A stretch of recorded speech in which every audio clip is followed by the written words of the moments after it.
हमारे सभी दर्शकों को सादर प्रणाम। जय श्री कृष्ण। आज हम कुंडली मिलान के विषय पर आगे चर्चा करेंगे और आज बात करेंगे चंद्रमा की। यदि आप ज्योतिष शास्त्र की कोई भी पुस्तक उठाकर पढ़ते हैं तो उसमें आपको मिलेगा कि चंद्रमा मन का कारक है। मन की जो कल्पना है, कल्पनाशीलता है और उस पर प्रभाव है, वह सारी स्थिति हम चंद्रमा से देखते हैं। चंद्रमा को रक्त का कारक भी कहा गया है। सामान्य तौर से तो लोग यह जानते हैं कि मंगल रक्त का कारक है, लेकिन वास्तविकता में ज्योतिष शास्त्र में ध्यान से पढ़ेंगे तो आपको रक्त का कारक चंद्रमा मिलेगा। यदि किसी व्यक्ति की मानसिक स्थिति अच्छी नहीं है, टेंशन में रहता है, तो शरीर में रक्त बनना भी बंद हो जाता है, रक्त की कमी होनी शुरू हो जाती है। चंद्रमा सुख का कारक भी है। मन अच्छा है तो सुख भी है, मन अच्छा नहीं है तो दुख है। चंद्रमा माता का भी कारक है। चंद्रमा की स्थिति से आप पता लगा सकते हैं कि माँ की स्थिति अच्छी है या बुरी।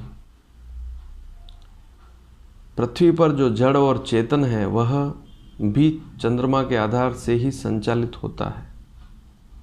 तिथियों में वृद्धि, कहने का तात्पर्य तिथियां अच्छी है, शुक्ल पक्ष की है, तो वहाँ जड़ चेतन पर भी अच्छा प्रभाव पड़ता है।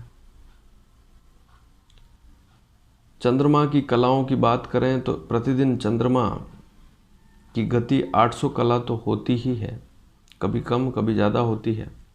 उससे तिथि बढ़ती और घटती है।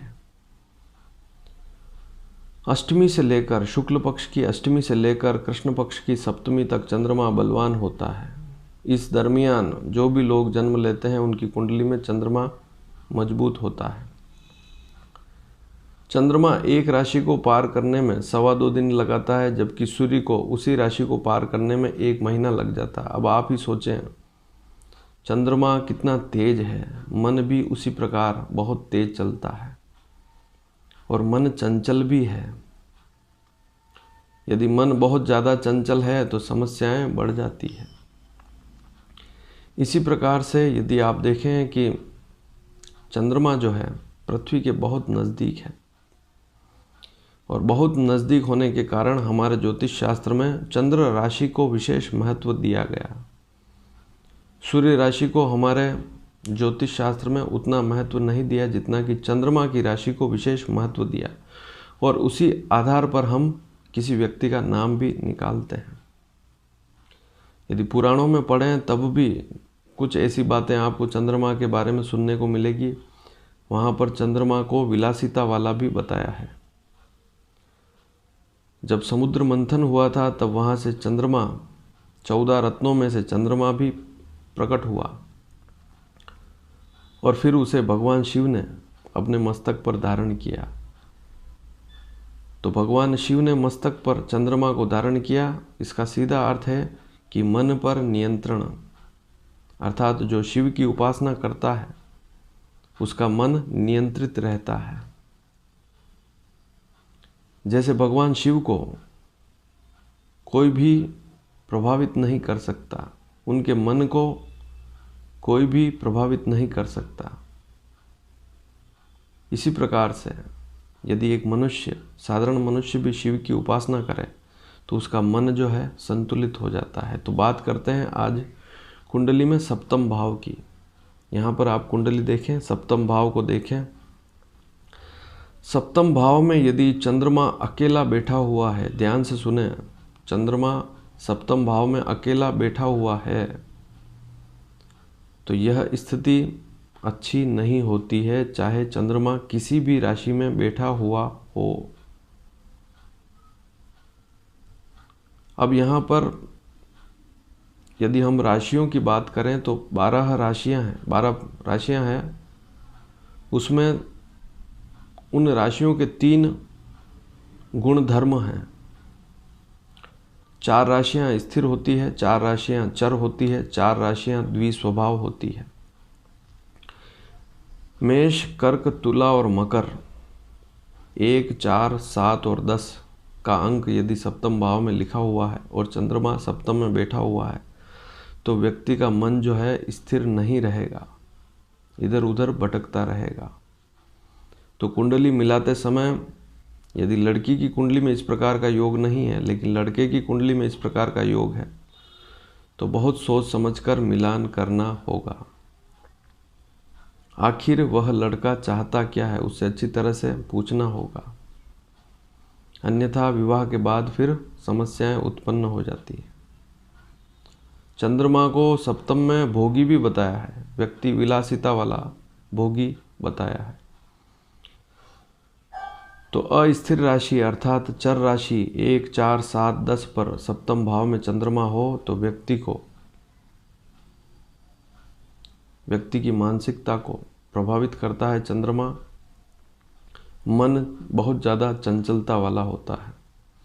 हालांकि सामान्य तौर से आप जब कभी भी ज्योतिष की किसी भी पुस्तक को पढ़ेंगे और सप्तम भाव में चंद्रमा के बारे में पढ़ेंगे तो वहाँ लिखा हुआ मिलेगा बहुत सुंदर पति मिलेगा, बहुत शीलवान मिलेगा, बहुत अच्छा पति मिलेगा, या लड़की के लिए लिखा हो लड़के की कुंडली में यदि चंद्रमा है तो लिखा हुआ मिलेगा कि लड़की बहुत सुंदर मिलेगी, अच्छी मिलेगी, अच्छे परिवार से होगी, धनाढ्य परिवार से होगी। ये सारी बातें तो ठीक है, लेकिन मन की स्थिति, अब यदि सप्तम भाव में 1, 4, 7, 10 पे चंद्रमा बैठा हुआ मन बहुत ज़्यादा विचलित है तो ऐसा व्यक्ति विवाह संबंधी निर्णय लेने में भी विचलित होता है। तो यहाँ पर इस बात पर ध्यान रखना होता है।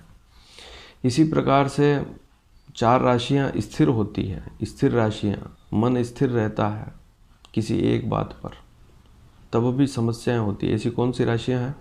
2, 5, 8 और 11। वृषभ, सिंह, वृश्चिक और कुंभ राशि यदि सप्तम भाव में है तो व्यक्ति का मन किसी एक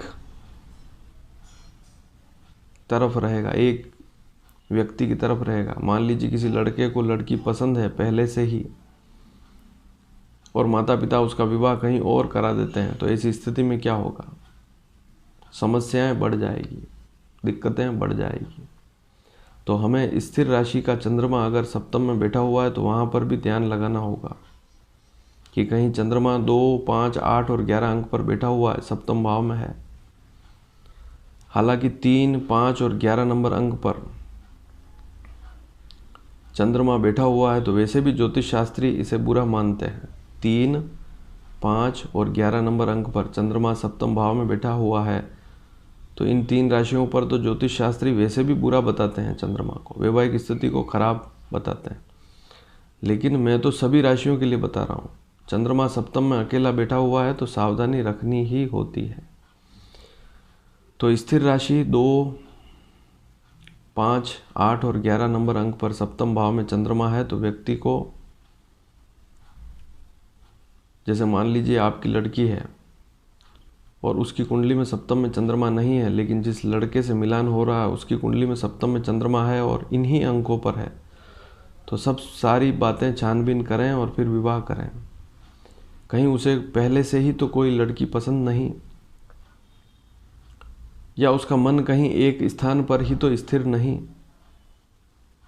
तो उस बात को जरूर ध्यान में लगाना होगा, अन्यथा फिर विवाह के बाद समस्याएं पैदा हो जाती है।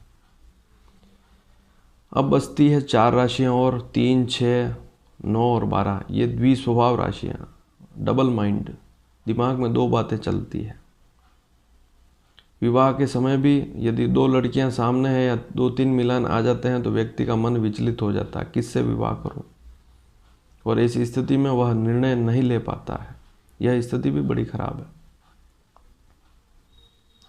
और बहुत सी बार तो शास्त्रों में यह भी लिखा है कि सप्तम में चंद्रमा यदि द्विस्वभाव राशि पर हो तो व्यक्ति पत्नी के अलावा भी अन्य स्त्री से भी संबंध रख सकता है, तो वहाँ पर भी सावधानी रखनी होती है।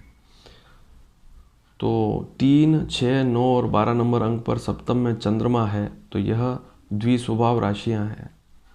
व्यक्ति के मन को समझना बड़ा मुश्किल है और व्यक्ति स्वयं भी विचलित होता है, और यदि किसी व्यक्ति का मन ही विचलित है तो वहाँ पर समस्याएं पैदा हो जाती है।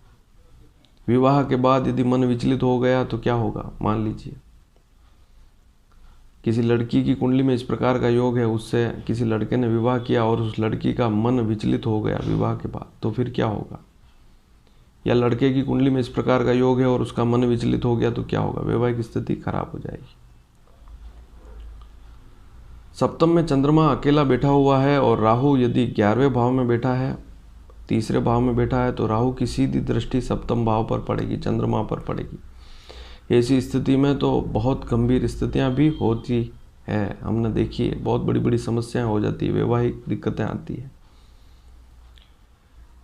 शनि यदि लग्न में है, 5वें भाव में है, 10वें भाव में है, तब भी वह वहाँ पर बैठकर सप्तम भाव को देखेगा अपनी तीसरी, 7वीं, 10वीं दृष्टि से।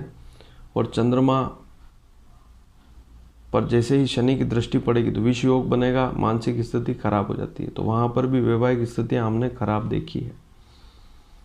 तो अकेला चंद्रमा है सप्तम में और वहाँ पर शनि और राहु की दृष्टि पड़ जाए तो यह स्थिति भी ठीक नहीं है। अब इसका उपाय क्या करें? शिव की अधिकतम उपासना करें, भगवान शिव का रुद्राभिषेक करें, ओम नमः शिवाय मंत्र का जाप करें, महामृत्युंजय मंत्र का जाप करें, इससे लाभ मिलेगा। लेकिन इस प्रकार का मिलान आता है तो आपको सावधानी रखनी ही होगी।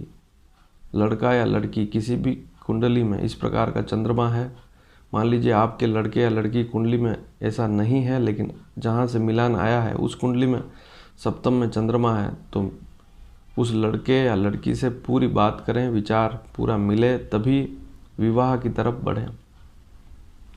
धन्यवाद। जय श्री कृष्ण।